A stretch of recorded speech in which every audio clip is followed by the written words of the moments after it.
დღეს ჩვენი სტუმარი გახლავთ ანალიტიკოსი სოფიკო სოხაძე. ძალიან დიდი მადლობა. ხალხო სოფიკო რომ მონახეთ დრო და მოხვედით და რა თქმა უნდა ჩემი აზრით ვერ ავუვლით გვერდს იმ ძალიან ფრიად გასაუცა როგორ პირდაპირ ასევე გადატანითი მნიშვნელობით ფაქტს ევროპელების სტუმრობისა სამიტისა, პირველი სამიტისა ევროკავშირსა და სომხეთისა ერთობლივად და იქ გაკეთებულ განცხადებებს, რომელიც კვლავ ეხება გეოგრაფიას, მაგრამ სანამ აი ამ გეოგრაფიულ საკლს შევეხებოდეთ, ისინი უცნაურად აღიქვამენ ამას, რაც აი ცემა გმართებს გამზრდელისაო, რაყრმა ნახოთ სულ დაძრდილიო, როგორც ჩვენთან პოეტი ამბობს, პრინციპში ალბათ უნდა მოვკითხოთ მათი გეოგრაფიის მასწავლებლებს ესეთი ძალიან მწირი თუ არასწორი წარმოდგენა გეოგრაფიაზე, მაგრამ სანამ ამ საკითხს შევეხებოდეთ, ჩემი აზრით მნიშვნელოვანი იყო ის, რომ საფრანგეთის პრეზიდენტი ემანუელ მაკრონი ფაქტობრივად დაგვიმუქრა საქართველოს ხელისუფლებას, არა მხოლოდ მას, როდესაც გაიხსენა ვენესუელის, სირიის, ირანის მაგალითები, ანუ იმ ქვეყნების მაგალითები და იმ ქვეყნებში მიმდინარე პროცესები, რომლებსაც მაკრონის აზრით ჰქონდათ რუსეთის იმედი და მოიაზრებოდნენ რუსეთის მოკავშირეებად. რატომ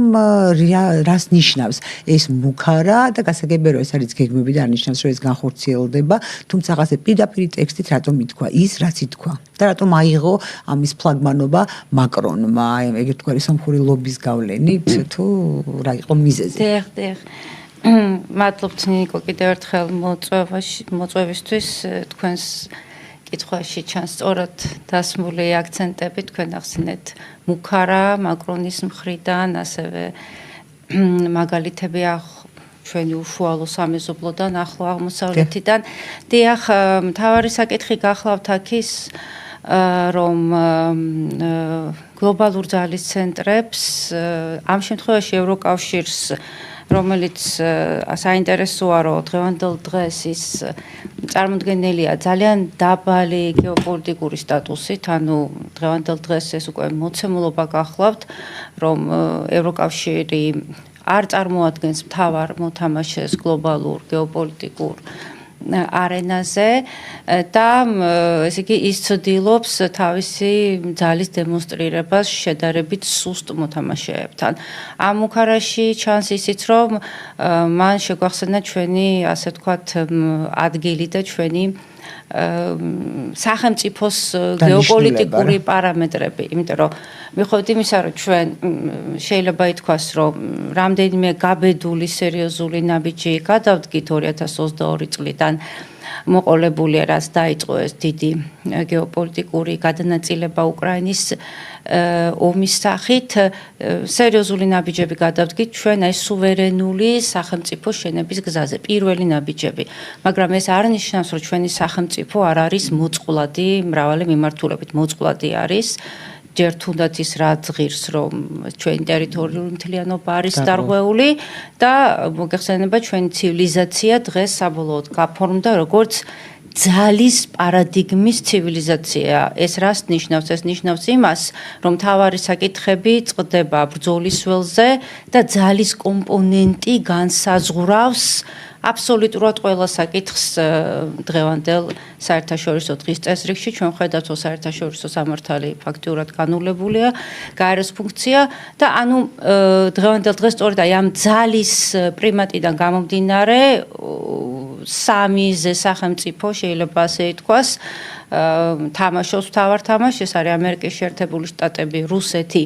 და ჩინეთი და მაკრონის აი ამ მიდგომაში ჩვენ სწორედ ჩვენი გეოპოლიტიკური პარამეტრები შეგვახსენეს და ამ პარამეტრებით ჩვენ საკმაოდ მოვიკოჭულებთ. გეოპოლიტიკური პარამეტრები ეს პირველ რიგში ტერიტორია, თვითონ ეკონომიკის მოცულობა, უმთავრესი ფაქტორია სხვათა შორის დემოგრაფია და რა თქმა უნდა სამხედრო კომპონენტი. თქვათ, ხო? აქ არის ერთი ჩვენი მთავარი სტრატეგიული იარაღი, ის რომ ჩვენ ცივილიზაციური მოდელის მფლობელიერი ვართ, მე რომ მკითხო და ამაზე მე არაერთი წერილი და სტატია გამომიქვეყნებია, რომ ჩვენი მთავარი სტრატეგიული იარაღი, ეს არის ჩვენი კულტურული კოდი, ის რომ ჩვენ ცივილიზაციური მოდელის მფლობელიერი ვართ და ღმერთმა დაიფაროს იმ შემთხვევაშიც კი თუ ჩვენ თქვათ არ გვექნება სახელმწიფო, თქვათ, იმ შემთხვევაშიც კი ჩვენ შეგვიძლია რომ ჩვენი ესე იგი ეროვნული რაობა და ჩვენი სახე შევინარჩუნოთ. ახლა რომ დაუბრუნდეთ მუქარას, რაც შეეხება აი ამ მუქარას. ამას აქვს წინა ისტორია, ეს ახლა არ დაწყებულა და პირველი ესეთი განცხადება, რამაც თავიდანვე გამოიწვია, ახლა ნელ-ნელა შევეჩვიოთ უკვე ასეთ განცხადებს. პირველი ესეთი განცხადება ურსულა ფონ დერ ლაიენმა გააკეთა 2025 წლის 14 ივნისს. აი ესეთი განცხადება გააკეთა აი ამ წუთას ევროკავშირის სომხეთს შავი ზღვის სტრატეგიის ერთ-ერთ საკვანძო მოთამაშედ განიხილავს. ანუ შავი ზღვის სტრატეგია. შავი ზღვის სტრატეგია ეს არის ერთ-ერთი მთავარი სტრატეგია კოლექტიური დასავლეთის და ანგლოსაქსების და შავ ზღვაზე, ასე ვთქვათ, დამაგრება, დომინაციის მოპოვება. ანუ ეს არის აი ძალიან დიდი სტრატეგიების და ფუნდამენტური სტრატეგიის დამაგრების წერტილი, რომ აი შავ ზღვასა და კასპიის ზღვაზე მათი, ასე ვთქვათ, გავლენის გაძლიერება, შემდგომ ჰეგემონის მოპოვება და ეს არის უფრო დიდი საკმაოდ ცნობილი სტრატეგიის, რასაც ქვია ანაკონდის ყულფი, რუსეთის ირგვლივ ცეცხლოვანი რკალის შეკვრა. რა ჯერ კიდე მოდის სერ ჰელმუნდ მაკინდერიდან და ძალიან გამიხარდა, როდესაც ჯეფრი საქსმა იმედის ეთერში თქვა, რომ ის სტრატეგიები, რომელიც ახლა ხორციელდება კოლექტიური დასავლეთის მხრიდან რუსეთის საწინააღმდეგოდ, ეს არის დაწერილი 150 წლის წინ და გულისხმობს შავი ზღვის, ასე ვთქვათ, შავი ზღვიდან ასე ვთქვათ გარშემორტყმას რუსეთის გარშემორტყმას და საბოლოო მიზანი რა თქმა უნდა ევრაზიის კონტინენტის მთავარ სტრატეგიულ არეალებზე დომინაციის დამყარება და მე მაშინ ეს ძალიან გამიხარდა, იმიტომ რომ მოგეხსენებათ მე გეოსტრატეგიებს სწავლობ ალფრედ მეხენიდან მოყოლებული, მაკინტერი თქვათ ეს მთავარი მამები ვინც არიან სერ ჰელმუნდ მაკინტერი, კარლ ჰაუსჰოფერი, რომელიც აი ევროპასთან მიმართებაში ძალიან საინტერესოა კონტინენტურ გეოპოლიტიკასთან მიმართებაში, შმიტი და ასე შემდეგ და ვამბობდი, რომ ეს ძველი, ანუ დაბრუნდა გეოპოლიტიკის კანონზომიერებები, დაბრუნდა ძველი გეოპოლიტიკა თავისი შიდა კანონზომიერებებით და რომ აი ამ ძველ სტრატეგიებს მიყვებიან და ამას აქვს თავისი ასე ვთქვათ ბუნებრივი და თავისი ობიექტური ვთქვათ წანამძღვრები თუ რატომ მოხდა ეს თავისთავად მოგეხსენებათ ცივილიზაციათა განვითარებას თავისი ლოგიკა აქვს ასე ვთქვათ ასევე ჰეგემონის რომელიმე ძალის ცენტრის ან ჰეგემონური ძალის აღმასვლასა და დაღმასვლასაც თავისი გარკვეული ლოგიკა აქვს და სწორედ აი ჩვენი ანალიტიკოსების მთავარი ასე ვთქვათ ამოცანაც ის არის რომ ჩვენ დინამიკაში სწორედ ეს დავინახოთ აი მოვლენათა განვითარების ჯაჭვში რაღაც ლოგიკა და ეს ჩანდა რომ აი დიდი გეოპოლიტიკა დაბრუნდა თავისი ასე ვთქვათ დიდი კანონზომიერებებით რომელიც აი როგორც ფიზიკის კანონი ისე მუშაობს შენ შეიძლება არ შეიმჩნიო ვთქვათ მაგრამ ის თავის საქმეს მაინც აკეთებს და აი ეს არის მთავარი საკითხი და ამიტომ შავი ზღვის სტრატეგიის საკვანძო მოთამაშედ განხილვა სომხეთის რომელსაც შავ ზღვასთან არანაირი შეხების წერტილი არ აქვს ეს მართლა თავიდანვე შოკი იყო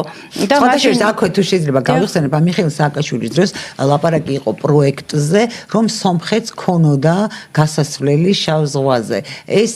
მოსინჯვა იყო ერთგვარად აი გეგმის ნაწილი რაც თქვენ ახსენეთ დიახ გამდინარე იქიდან რომ სააკაშვილი ულტრაგლობალისტების ასე ვთქვათ პროექტების განმახორციელებლად გვესახება და სომხურლობთან მისი კავშირები არასდროს დაფარული არ ყოფილა ეს ძველი ამბავია ჯერ კიდე ამერიკის პრეზიდენტის მე-20 საუკუნის დასაწყისის ცნობილი პრეზიდენტის ვუდრო ვილსონის ასე ვთქვათ ვუდრო ვილსონის პატრონაჟით იყო მცდელობა განხორციელება დიდი სომხეთის პროექტის შავ ზღვაზე გასასვლელით გავიხსენოთ სერვის ხელშეკრულება რომლის ფარგლებშიც სამხრეთი ჩვენი მთლიანად საზღვრები ბათუმი იყო ასევე სომხეთის შემადგენლობაში მოკლედ ამაში არაფერი გასაკვირი არ არის იმიტომ რომ დიდი მოთამაშეები ცდილობენ ანუ წარმართველი ძალები რომ გეოსტრატეგიულად მნიშვნელოვან არეალებში მათ ჰქონდეთ თავიანთი დასაყრდენი პროქსი ზონა იქნება ეს თუ სხვა სახის სატელიტი სახელმწიფო და სწორედ აი ამ დასაყრდენის საშუალებით შემდგომ მათ განახორციელონ მათთვის სასურველი სხვადასხვა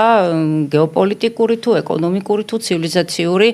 პროექტები. რა თქმა უნდა, ის სახელმწიფო, რომელიც თქვათ არის ამგვარი მისი განმახორციელებელი თქვათ ამგვარი გეგმის, ანუ სხვისი თამაში ჩართვა, ჩვენ ვხედავთ აი უკრაინის მაგალითზე რაოდენ ფატალური ის არის ხოლმე ერთგვარი ცდუნება, რომ აი თქვათ გლობალურ ძალას მე ავყვები მის თამაში და ქვემოდინებით აი მე ჩემს სახელმწიფოებრივ ინტერესებს გავატარებ. კი, არის ხოლმე ამგვარი შესაძლებლობები და პატარა სახელმწიფოებს ასე დროს გაუკეთებიათ გარღვევა, მაგრამ ეს მოითხოვს როგორც მართველი პოლიტიკური ელიტის დიდ სიბრძნეს და წინდახედულებას და პატრიოტიზმს, ასევე თვითონ საზოგადოების ცნობიერებითი, ასე თქვათ, დონეც უნდა იყოს საკმაოდ მაღალი ამისთვის. და თქვენ სწორად ახსენეთ აი შავ ზღვაზე გასვრის საკითხი. და მე მაშინ დავწერე წელი წერილი, როდესაც აი ამ ურსულამ თქვა ასეთი რაღაც, რომ სომხეთ შავი ზღვის სტრატეგიის საკვანძო ემად მოიხილავს და მახსოვს აი პატარა გადახვევა ბატონ ხაზ გულოშმა თქვა ასეთი რამ, რომ კი მაგრამო რას ეწევიან ასეთო სევანის ტბაში ხო არა ერიათო მე მგონი მათ ეჭვიათ ჩვენ ვეწევით რაღაც ზოვერი ვიხდებით სომხეთი და სად შავი ზღვა მაგრამ ჩემი წერილის თავარი სათქმელი ის გახლავთ რომ ეს არის პირდაპირი მუქარა დღევანდ ჩვენ უნდა გავითვალისწინოთ რა ეპოქაში ვცხოვრობთ ხო დაირღვა ძველი წესრიგი ჩამოიშალა თავისი სამართლებრივი სისტემით ღირებულებათა სისტემით და დღევანდელ დღეს საზღვრების ურღვეობის პრინციპი აბსოლუტურად მოშლილია. ჩვენ ხედავთ მათ შორის ჩვენ სამეზობლოში, რომელსაც არ ვიმჩნევთ, ეხლა სირია გონია სადღაც სხვა კონტინენტზე. უახლოესი საზღვრიდან სირიამდე არის 300-350 კილომეტრი. საკმაოდ ახლოს არის. და ფაქტურად 2024 წლის დეკემბრის ცნობილი მოვლენების შემდეგ, როდესაც ბაშარ ასადის მმართველობის ჩამოგდება მოხდა, სადაც ასე ვთქვათ, მთავარ როლს იქასრულებდნენ აი ჰაია თაჰრილ ალ-შამიეს პროთურქული ბოევიკები. იმის შემდეგ სირია ფაქტურად სამ ნაწილადაა გაყოფილი. თურქეთი შევიდა ჩრდილოეთ სირიასა და ჩრდილოეთ ერაყში და იქ ძალიან მყარად დგას. და ჩვენ გვახსოვს მეორე დღესვე გაკეთებული ტრამპის განცხადება მარალაგოში ფულმეში თავის რეზიდენციაში მან თქვა რომ ეს თურქეთის 1000 წლოვანი თქვათ გეოპოლიტიკური მიზანია და ეს ოსმალეთის იმპერიის შემადგენლობაში იყო და ნუ მოკლედ გაგებით მოვეკიდოთ. აი ამგვარი და თქვა ესეთი ფრაზა ვციტირებ სირიის გასაღები არის თურქეთის ხელში. აი ესეთი ფრაზა თქვა და როდესაც მას დაუსვეს კითხვა რომ აი რა ბედიელის იქ მდგომ ამერიკულ ბაზებს ესო თუ ნატოს წევრ თურქეთთან ერთად გადაწყდება და ესე იგი ჩვენ ვაპირებთ უფრო გაღრმავებას ამ მიმართულებით ჩვენი თქვათ კოორდინაციის იმაში თქვათ ხო ანუ ფაქტიურად ესე იგი რაღაცნაირად ეს ტრამპის მიერ გამართლება ანუ რეალურად ეს თურქეთის მხრიდან ეს იყო მეორე ეტაპი, პირველი ეტაპი გახდათ ყარაბაღის მეორე ომი, თურქეთის მხრიდან ეს იყო მეორე ეტაპი, თურქეთის გეოპოლიტიკური პარამეტრის ზრდის ტერიტორიული გაფართოების კუთხით. ეხლა პირდაპირ არ მიუერთებია, მაგრამ აშკარად პოლიტიკური სამხედრო გავლენა და დომინაცია იქ მისია და ფაქტურად ძალიან დიდი ნაბიჯებით მიდის წინ თურქეთი ოსმალეთის იმპერიის ასე ვთქვათ ისტორიული გავლენების ამ გზაზე და ამ კუთხით ეს აი ურსულას გზავნილი ეს იყო ძალიან მნიშვნელოვანი და ახლა ჩვენ არ გვაქვს ძალიან ბევრი დრო და ამიტომ მინდა რომ ეს აუცილებლად ვთქვათ ერთია მათი აქცენტები მათი მუქარა ანუ ის მესიჯები პოლიტიკური რა უნდა თმადა თუ არ შევასრულებთ ან არ შეესწრებთ საქართველოს ხელისუფლება რა მოუვა საქართველოს ხელისუფლებაზე საქართველოს რა კონტრღონისძიებების გატარება შეუძლია ეს მე მგონი უფრო გაცილებით მნიშვნელოვანია იმიტომ რომ ერთია სურვილები მათი ის ან განხორციელდება ან არ განხორციელდება და მე რომ დაიწყონ ამ სურვილების განხორციელების მექანიზმების ამოქმედება რა კონტრღონისძიებების გატარება შეუძლია და ასევე პრევენციული ღონისძიებები საქართველოს ხელისუფლებაზე საქართველოს სახელმწიფოს რომ ის გეგმები არ განხორციელდეს რაც ეჭქვეშ დააყენებს საქართველოს სახელმწიფოებრიობას ჯერჯერობით ფაქტობრივად რა პოზიციაც უჭირავთ ეს სწორი პოზიცია, ანუ აკვირდებიან პროცესს, აი ამ ევროკავშირი სომხეთის სამიტზე საქართველოს წარმომადგენლობა პრემიერ-მინისტრი საგარეო საქმეთა სამისი ესწრებოდნენ, მაგრამ ჩანს რომ საკმაოდ დისტანცირებული არიან პროცესისგან და აგრეთვე ჩვენ ვართ ხილების რეჟიმში, ანუ ევროკავშირის მხრიდან ნებისმიერი ესეთი ხისტი გამონათქვამი, მუქარა, რეზოლუცია, არც ერთი ამგვარი გამოხტომა ჩვენს მიმართ არ რჩება უპასუხოდ. ანუ საკმაოდ მაღალი ხარისხი გვიჭირავს აი ესე იგი შეწინააღმდეგების და მხილების და ეს მოიტანა რა თქვათ, ხო? მოიტანა იმან, რომ 2022 წლიდან, როდესაც ჩვენ მოახდინეთ ერთგვარი დისტანცირება ნეოლიბერალური დღის წესრიგისგან და ეს უპირველესად ორ მთავარ მიმართულებაში გამოიხატა ის, რომ დავიწყეთ აი მრავალვექტორული საგარეო პოლიტიკის წარმოება, ანუ პირველი ნაბიჯები ამ კუთხით და კაფეოდ შეიძლება ითქვას, რომ არანაირად აღარ ვართ დამოკიდებული დასავლეთის მხოლოდ ერთ გეოპოლიტიკურ ვექტორზე და მეორე იდეოლოგიური მიმართულება, აი ამ ნეოლიბერალური ფაშიზმი, რაც არის, თქვათ, ეს გენდერის და LGBT-Q და მთელი თავისი შემადგენლობით, მოკლედ, მთელი რიგი საკანონმდებლო აქტები იქნა მიღებული, სადაც საკანონმდებლო დონეზე აღიკვეთა ამ იდეოლოგიის, ასე ვთქვათ, გავრცელების და პროპაგანდის საშუალება და ეს მოხდა შეიძლება ითქვას სისტემურ დონეზე, იმიტომ რომ 17 კანონში შევიდა ცვლილება და ანუ სერიოზული ფიქრობ რომ პირველი ეტაპისთვის მინდა გითხრათ მე არ მოველოდი რომ ასეთ სერიოზულ დარტყმას მიაყენებდნენ ამ იდეოლოგიას. იმიტომ რომ პირველი ეტაპისთვის რაც გაკეთდა აი ეს ოჯახის დაცვის დაღირებულებათა დაცვის კანონი და ასევე აი ამ გენდერის იდეოლოგიის კუთხით 17 კანონი, ანუ სადაც იყო ასახული თქვათ აი ამ იდეოლოგიის პროპაგანდა, თქვათ, პროპაგანდა არა, საკანონმდებლო დონეზე სადაც იყო დამაგრებული, ყველგან მოხდა, ასე ვთქვათ, ამის აღკვეთა და ჩასწორება და საკანონმდებლოზე დამაგრება პრინციპში პროპაგანდაა. ხო, მაგრამ იმისთვის, რომ ეს ბოლომდე ამუშავდეს, რა თქმა უნდა, იმ მეხუთე კოლონის და აი ამ ნეოლიბერალური სისტემის ადეპტების, ასე ვთქვათ, ჩანაცვლებაც უნდა მოხდეს და ეს დროში ცოტა ძალიან მძიმე პროცესი და განგრძობადი პროცესია, მაგრამ საკანონმდებლო ბაზა რომ მოწესრიგებულია ამ ხრივ, ამას ძალიან დიდი მნიშვნელობა აქვს და თან ამას მოუსწრო იმ პროცესმა, რაც დაიწყო შარშან 2025 წლის თებერვალში, როდესაც ფინანსური არხები ამ იდეოლოგიის თვითონ ამერიკის შეერთებულმა შტატებმა ჩაჭრა USAID, NED, ну ეს იყო მართლაც შოკი, როდესაც მათ თავარ გვერდებზე, სახელმწიფო დეპარტამენტებზე აიკრიფა თუ რა რაოდენობის, ესე იგი თანხები იხარჯებოდა ფაქტიურად აი მართლა წარმოუდგენელი, აი მახსოვს ტრანსგენდერი თაგვების მასე ოპერაციებზე 150 მილიონი დოლარი იყო მარტო გამოყოფილი, აქ უკან უკაცრავად ეს აკატები რაც ქვია და ასევე ტერორისტული ორგანიზაციები, ჰამასი და ასე შემდეგ, მოკლედ აი ეს ანუ ერთი რო საგარეო ვექტორი და მეორე იდეოლოგიის კუთხით ძალიან სერიოზული დარტყმა მიაყენეს აი ზოგადად ამ ნეოლიბერალურ გლობალისტურ ელიტას შეიძლება ასე ითქვას. თუ შეიძლება ჩვენ რეკლამის გამო მცირე ხნით უნდა შევწყვიტოთ გადაცემა, მალე დავბრუნდებით, დაგველოდეთ. დავბრუნდით ეთერში განაგრძობთ საუბარს ჩვენ სტუმართან, ანალიტიკოსთან სოფიკო სოხაძესთან ერთად. ის თემა დავასრულოთ, რაც დაიწყეთ და აქვე მე ბარემ მცირე კითხვასაც დავსვამ. ძალიან უცნაურია, როგორ შეიძლება განხორციელდეს აი ამ დიდი ოსმალეთის გავლენების აღდგენის პროექტი და ასევე დიდი სომხეთის აღდგენისა და მისი გასვლისა შავ ზღვაზე. ეს ცოტა წინააღმდეგობრივია ჩემი აზრით. დიახ, და არ მგონია ჯდებოდეს ანგლოსაქსების შავი ზღვის რა სტრატეგიაში. დღევანდელი ვითარება ხო ესეთია, რომ მთლიანად არის, როგორ გითხრათ, გლობალური უსაფრთხოების სისტემა დაირღვა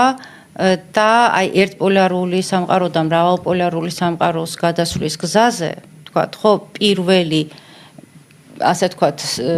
დარტყმის ქვეშ ხდებიან სწორედ ის გეოსტრატეგიული არეალები, რომლებიც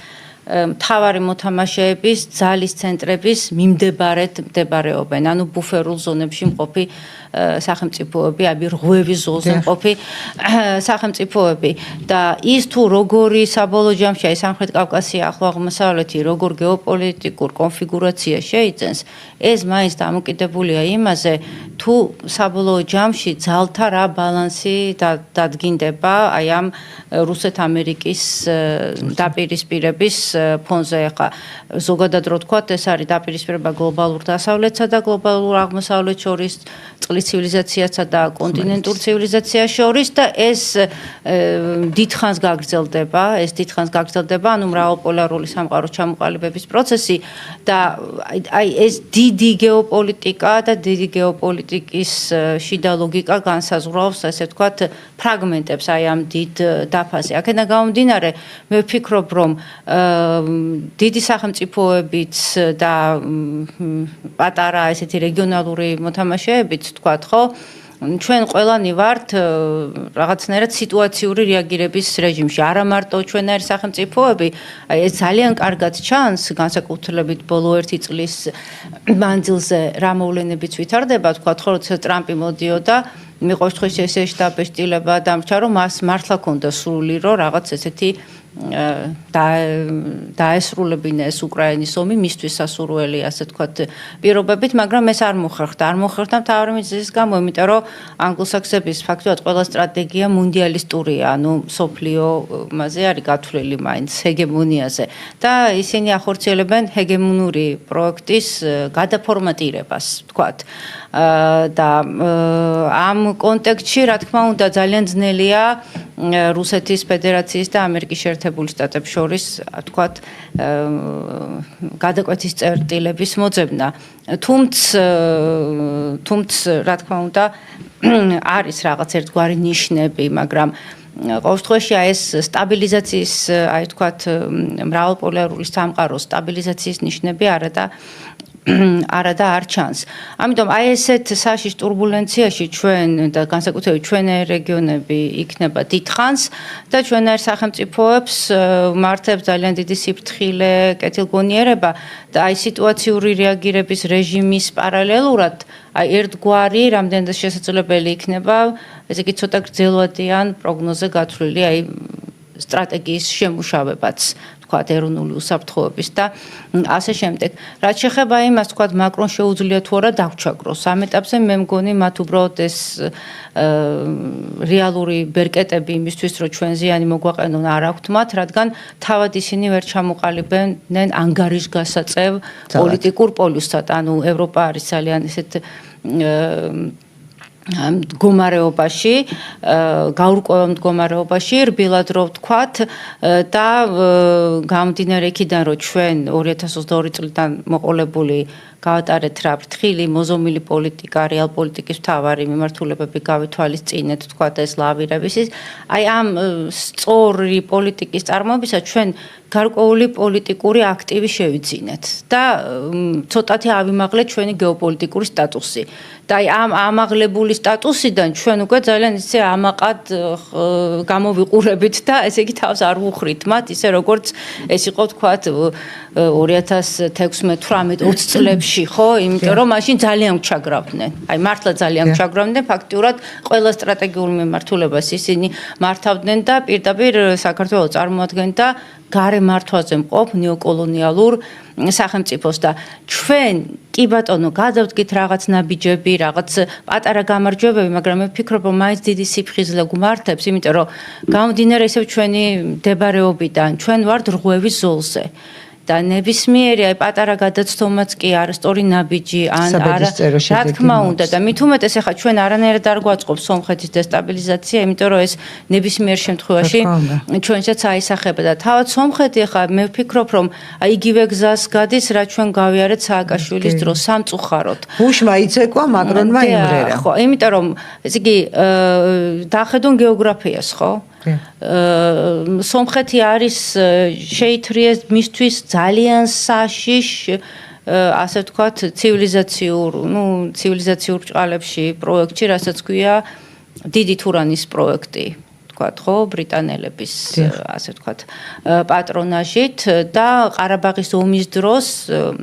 2020 წლის 8 ნოემბერს დასრულდა დიდი ზარზეებით ეს ომი. ყარაბაღის ომის დროს იქ აშკარად გამოჩნდა, რომ იქ მთავარი წარმმართველი ძალა იყო თურქეთი და სწორედ მაშინ გამოჩნდა, რომ თურქეთი ბევრად უფრო მეტს იღებს თავის თავზე, ვიდრე ეს შეიძლება იყოს რეგიონალურმა სახელმწიფომ და მაშინ დაისვა სწორედ ეს საკითხი და ამაზე მე 2021 წელს ჩავწერე გადაცემა, რომ რომელიღაც დიდი მოთამაშის ყურები ხო არ ჩანს ერდოღანის უკან და ისრები მიდიოდა ბრიტანეთისკენ. აი ზუსტად ეს სამხრეთ კავკასიაში თურქეთზე დაყრდნობით, შემდეგ შუა აზიის განვითარების ვექტორით. და სხვა შორის, როდესაც მოვიდა შარშან მიექვსის ხელმძღვანელად ბლეიზ მეტრეველი, მან თქვა, რომ ჩვენი მთავარი მიმართულება ეს არის ახლო აღმოსავლეთი და ჩვენ ვაპირებთ ახლო აღმოსავლეთში ჩვენი ძველი გავლენის დაბრუნებას. და ჯერ ფლოტი შეავსონ კადრებით ბრიტანეთის. ხო, მათ სხვაგვარი ისა აქვს ცივილიზაცია, ქსელური ცივილიზაცია და იქ ცოტა სხვა ისენია, ვთქვათ, ფაქტორები, აი რაც გლობალურ ფინანსურ ელიტებში მათ ეს მთავარი წარმმართველი ძალა შეიძლება ასე ითქვას, ეს ბლეკროტი და პიტერ ტილი და ეს სითი და ასე შემდეგ, ხო, რეალურად გლობალურ დასავლეთში ჩვენ ხედავთ, რომ შეერთებული შტატები ბრიტანეთი დაპირისპირებულები არიან ერთმანეთთან, კი ბატონო, მაგრამ ასევე ძალიან მრავალ მიმართულებით არიან ერთმანეთთან გადაჯაჭვულები და სწორედ ეს გახლავთ დიფუზორი ომის მთავარი მდგენელი, რაზეც პირველად ბატონ დავით ზარდიაშვილმა დაიწყო საუბარი, რომ ყველა მდგენელი წაღმაც, უკუღმაც, ჩრდილოეთით, სამხრეთით, ყველა მდგენელი უარყოფითით და დადებითით ყველაფერი ერთად არის მოცემული და ფაქტიურად ესე იგი არქიტექტურა რაღაც კანონზომიერებების არის ეს მორღვეული და ეს არის მუდმივი ომის დინამიკა და მშვიდობასა და ამ ომს შორის ზღვარი თითქოს წაშლილია. ფაქტიურად მთელი მსოფლიო ჩვენ ხა ამ დიფუზური ომის აი ამ შინაარსში შევდივართ. ამიტომ მე მაგალითად, როდესაც არის საუბარი, რომ აი რაღაცა ზავი ორთვიანი, ამას მე ვუყურებ აი როგორც აი ფრაგმენტულ პატარა ფრაგმენტებს დიდი ომის დინამიკაში და ძალიან საინტერესოა, როდესაც აი პირველად თქვა ეს ურსულამ, რომ შავი ზღვის სტრატეგიის საკვანძო მოთამაშედ განვიხილავთო, მე მაშინ ვთქვი, რომ ეს არის მუქარა. ეს არის თქვათ ესეთი კითხვა დავსვი, რომ გეოგრაფიის არცოდნა თუ ესე იგი ასეთი მათი როგორ გითხრათ ზრახვების, მათი ფარული ზრახვების გამჟღავნება სამხრეთ კავკასიის მომავალი გეოპოლიტიკური კონფიგურაციის შესახებ. მომავალი, რა თქმა უნდა, მათი ხედვით. ანუ აქ როგორი მუქარა არის, იცით, რომ ესე იგი თქვენ არ ასრულებთ ჩვენს პირდაპირ დირექტივებს, თქვენ არ ჩაჯექით ჩვენს სტრატეგიებში,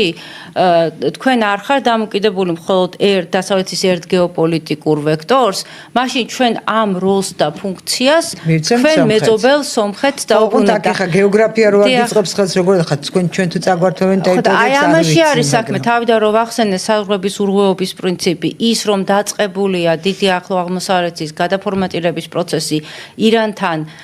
კონფლიქტის პირველივე, როდესაც ეს იყო აი ჰამასთან დაკავშირებული ინციდენტი, ხო, 2023 წელს, როდესაც 7 ოქტომბრის ცნობილ მოვლენას გულისხმობ, მე მაშინ ვთქვი, რომ ეს გამორიცხულია, რომ ეს იყოს რაღაცა ფრაგმენტული მორიგი ისრაელ-პალესტინის ომი, ამ ომის შინაარსის გაგება შეიძლება მხოლოდ აი გლობალური დიდი გეოპოლიტიკის ჯახის კონტექსტში და შემდეგ ირანთან რაც დაიწყო ეს მუდმივი ირანის დაშლა ფრაგმენტაციის მცდელობა, მე მაშინვე გამოთქვი ვარაუდი, რომ ეს გახლავთ აი სწორედ ახალი ახლო აღმოსავლეთის შექმნის ცდელობა, რომელზეც სხვათა შორის ტრამპმა ისაუბრა შარშან აგვისტოში, როდესაც მასთან სტუმრად იყვნენ პაშინიანი და ალიევი და მოეწერა ხელი აი სამშვიდობო რაღაც მემორანდუმს, ტრამპის კორიდორი, ზანგეზურის დერეფანზე არის საუბარი, მაშინ ახსენა, რომ აი თქვენ ახალი ახლო აღმოსავლეთი და აი ამის ნაწილი ხარ და რეალურად ახალი ახლო აღმოსავლეთი ეს ნიშნავს მთლიანად რეგიონის დაშლას და ახალი გეოპოლიტიკური კონსტრუქციის აგებას და ეს არის დროში განგრძობადი პროცესი, მათ ძალიან გრძელვადიან პერსპექტივაზე გათვლილი ისინი აქვთ პროექტები და ეს პროექტი ჩაუშვეს, ახალი ფაზა არის, შეიძლება ესე ითქვას და ყველანაირად ეცდებიან სიტუაციის და შესაბამისად თქვათ ამ გეგმის განხორციელებას. ანუ ახალი ახლო აღმოსავლეთის შექმნა, სადაც სამხრეთ კავკასიაში მათი